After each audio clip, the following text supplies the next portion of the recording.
വർഷമെങ്കിലും പഴക്കമുള്ള എല്ലാ പള്ളികളും ഹിന്ദു ദാനം കൊടുത്ത പറമ്പിലാണ് നിൽക്കുന്നത്. പൊടിയുടെ പരസ്യം ഉണ്ടായിരുന്നു, അനിപ്ര എന്നൊരു പാൽപ്പൊടിയുടെ പരസ്യം.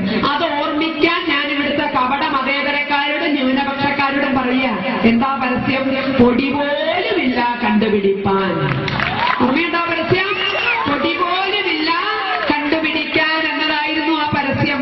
ആ നിലയിലേക്ക് കാര്യങ്ങൾ വരും. ശുദ്ധീകരിക്കാൻ ഹിന്ദുവിന് സാധിക്കും. നമുക്കറിയാലോ, നമ്മൾ വിശ്വരൂപം കാണിച്ചാൽ എന്തായിരിക്കും ഫലമെന്ന് നല്ല ഓർമ്മയുണ്ട് നമുക്ക്.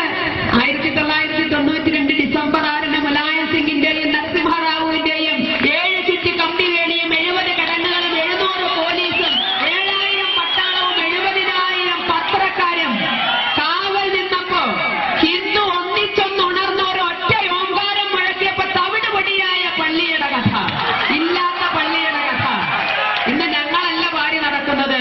എല്ലാ ഡിസംബറിലും കണ്ണീര് വാഴ്ത്തുന്നവർ ഓർക്കുക, ഹിന്ദു ഉണർന്നാൽ അതായിരിക്കും ഫലം. അതെല്ലാം പേടിയോടെ ഓർക്കുന്ന, അല്ലെങ്കിൽ പിന്നെ ഓർക്കാൻ ഇഷ്ടപ്പെടാത്ത